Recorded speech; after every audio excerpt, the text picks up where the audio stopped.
নমস্কার বন্ধুরা, তিথিরিতাস ফুড লাইফে আপনাদের সকলকে স্বাগত জানিয়ে নিশ্চয় আবার একটি নতুন রেসিপি। আজকের রেসিপি হলো তালের বড়া।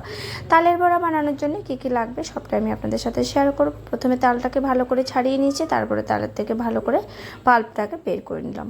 তালটাকে ভালো করে ঘষে তালের পাল্প বের করে এবারে আমি এটাকে কড়াইতে ভালো করে জাল করে নিচ্ছি। তালের বড়ার জন্য ভালো করে জাল করলে বড়াটা বেশ টেস্টি হয়, খেতে ভীষণই ভালো হয়। তো তালটাকে ভালো করে জাল করে নিলাম। এবারে জাল হয়ে যাওয়ার পরে এর মধ্যে আমি দিয়ে দেবো ডাস্ট গুড়। তো আপনারা চাইলে বাজার থেকে যে চাকা গুড়টা হয় সেটাও দিতে পারেন। তো যেহেতু এটা আমার সুবিধের জন্য আমি এখানে ডাস্ট গুড় নিয়ে এসেছিলাম, তো সেই ডাস্ট গুড়টাই আমি এখানে দিয়ে দিলাম। তো আপনারা যে যেমন মিষ্টি খাবেন সেই মিষ্টির আন্দাজ মতো আপনারা দেবেন। তো আমি এখানে মিষ্টিটা আমার আন্দাজ মতো দিয়েছি। তো এবারে দিয়ে ভালো করে এটাকে নাড়িয়ে নিলাম। তো নাড়িয়ে কিছুক্ষণ আরও রান্না করব, যতক্ষণ না এটাকে বেশ ক্ষীরের মতো তৈরি হবে ততক্ষণ এটা এভাবেই আমি নাড়াতে থাকবো। তো এবারে এইদিকে আমি যেটা করব সেটা হচ্ছে সুজিটাকে আমি এখানে 250 গ্রাম সুজির প্যাকেট নিয়েছি। সেই প্যাকেট থেকে আমি হাফ পরিমাণে সুজি জলে ভিজিয়ে রাখবো। তো প্রায় 5 থেকে 7 মিনিটের মতো জলে ভিজিয়ে রাখছি। জলে ভিজে যাওয়ার পর যখন সুজিটা ফুলে উঠবে তারপর আমি অন্য একটি পাত্রে তালের সাথে মিশিয়ে নেব। তো এটা আমি ভিজতে দিলাম কিছুক্ষণ। এবার আমি অন্য একটি পাত্র নিয়ে নিয়েছি। সেই পাত্রে এখানে দিয়ে দেবো আমি 3 কাপের মতো ময়দা। তো 3 কাপ ময়দা আমি এখানে দিয়ে দিচ্ছি। তো 3 কাপ ময়দা দিয়ে এর মধ্যে আমি দিয়ে দেবো ভিজিয়ে রাখা সুজি। তো ভিজিয়ে রাখা সুজিটাও এখানে আমি দিয়ে দিচ্ছি, সবটা পরিমাণে দিয়ে দিলাম। তো বেশ জল দিয়ে ভিজিয়েছিলাম, পুরো জলটাকে টেনে ভিজে এতটা ফুলে উঠেছে। তো জল সমেতই আমি এই সুজিটা দিয়ে দিলাম। দিয়ে এর মধ্যে আমি দিয়ে দেবো তাল। তো তাই জাল করে রাখা তালটা আমি দিয়ে দিলাম। তো এখানে পুরো তালটা আমার লাগেনি, কারণ এখানে যেহেতু আমি 3 কাপ ময়দা দিয়েছি সেই পরিমাণ বুঝে আমি এখানে তালটাও দেব। তো যাই হোক, দিয়ে এখানে স্বাদের জন্য দিয়ে দিলাম আমি নুন। তো মিষ্টি আর নুন একসাথে দিলে টেস্টটা আরও বেড়ে যায়। তো যাই হোক, এটা সবগুলো একসাথে আমি মেখে নিচ্ছি। তো এগুলোকে মেখে ভালো করে কিছুক্ষণ আমি নাড়িয়ে এগুলো সব কিছু মিশিয়ে নিচ্ছি। তারপরে একটি হ্যান্ড বিটার দিয়ে এটাকে আমি ভালো করে ফেটিয়ে নেব। তো এবারে হাত দিয়ে একটু মিশিয়ে নিলাম সব কিছু উপকরণ একসাথে। এবারে যেটা করব, হাত দিয়ে মেশানোর পরে এবারে এটার মধ্যে আমি দিয়ে দিচ্ছি চিনি। এর মধ্যে আমি 1 বাটির মতো চিনি দিলাম। দিয়ে এখানে আরও কিছুটা সময় আমি এটাকে ফেটিয়ে নেব। আর চিনিটা এ কারণে দিয়েছি, যেহেতু আমি এখানে ডাস্ট গুড় দিয়েছি, তো গুড়ের পরিমাণটা একটু কম দিয়েছি কারণ চিনি দেবো বলে। তো সেই জন্য এখানে আমি আরও 1 কাপের মতো আমি চিনি অ্যাড করলাম। দিয়ে ভালো করে এটাকে ফেটিয়ে নিচ্ছি। এটা যত ফেটাবেন বড়াগুলো বেশ ফুলকো হবে, বেশ সফট হবে। তো এটা ভালো করে ফেটিয়ে নিচ্ছি। তো এভাবে ফেটানো হয়ে গেছে। এবারে কিছুটা সময় নাড়িয়ে এটাকে আমি কিছু সময় আমি রেখে দেবো ঢেকে।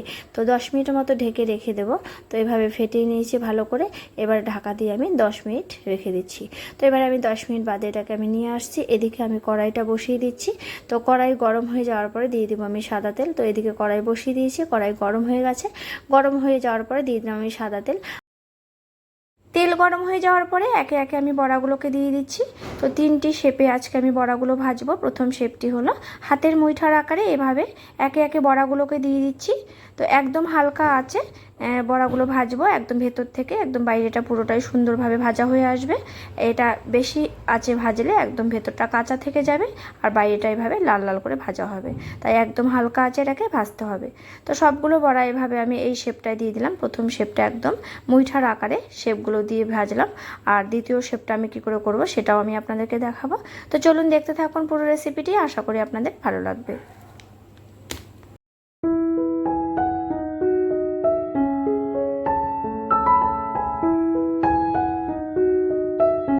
রেডি হয়ে গেল বড়াগুলো, এবার আমি নামিয়ে নিচ্ছি। তো প্রথম শেপের বড়াগুলো একদম রেডি। এভাবে আমি তেল থেকে ছেঁকে তুলে নিচ্ছি। তো দেখুন একদম বলের আকারে বড়াগুলো হয়েছে, খুব সুন্দর হয়েছে, একটু বড় সাইজ করে ভেজেছি এগুলোকে। তো প্রথমটা একদম রেডি হয়ে গেছে, নামিয়ে নিলাম। এবার দ্বিতীয়টা কী করে ভাজবো সেটা দেখিয়ে দিচ্ছি। তো প্রথমে যেটা করব, হাতে জল ছুঁয়ে এভাবে একে একে অল্প অল্প করে ব্যাটার নিয়ে আমি এভাবে তেলে দিয়ে দিচ্ছি। যেভাবে আমরা ডালের বড়া খাই ঠিক সেরকমভাবে এভাবে একে একে করে বড়াগুলো দেবো। এটা সবাই কম বেশি সবাই এভাবে হয়তো ভাজে। তো আমি এই শেপটাও দেখিয়ে দিচ্ছি। তো এটাকেও একটু লাল লাল করে ভেজে নেব একদম হালকা আছে। তো এই দেখুন লাল লাল করে ভাজা হয়ে গেছে। এবারে নামিয়ে নিলাম, এটাও রেডি হয়ে গেল। তো 2 রকমের শেপের বড়া একদম রেডি। এবারে আমি তৃতীয় শেপের বড়াটা আমি ভেজে দেখাবো। এবারে যেটা করব, একটি খুন্তি নিয়ে নেব। সেই খুন্তির সাহায্যে এভাবে আমি একে একে বড়াগুলোকে ভেজে তুলব। তো এটা একটু ছোট সাইজের হবে, একদম আকারে একদমই ছোট ছোট হবে। আর এটা সাইজে ছোট হলেও অল্প ব্যাটারে অনেকগুলো বড়া ভাজা যায়। তো বেশ এটাতে ভাজতেও বেশ সুবিধে, আর খেতেও ভীষণই ভালো লাগে, পরিমাণে অনেকটাই হয়। তো এভাবেও আপনারা একবার ট্রাই করে দেখবেন। তো একদম হালকা আছে, এটাকেও ভেজে নিচ্ছি। ব্যাটার যত ভালোভাবে ফেটাবেন বড়াগুলো তত ফুলকো আর ভীষণ নরম হবে। তো একদম হালকা আছে, এভাবে উল্টে পাল্টে আমি এভাবে ভেজে নিচ্ছি।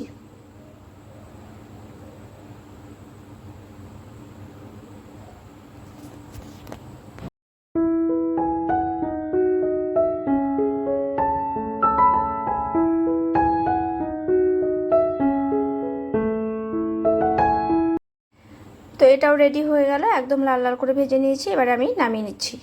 তো কমপ্লিট হয়ে গেল সবগুলো বড়া ভাজা।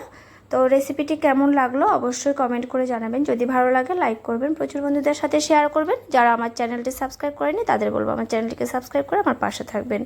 তো আমার চ্যানেলে নিত্য নতুন রেসিপি পেতে অবশ্যই পাশে থাকা বেল আইকন প্রেস করবেন, তাহলে আমার চ্যানেলে নিত্য নতুন রেসিপি অবশ্যই আপনারা পেয়ে যাবেন।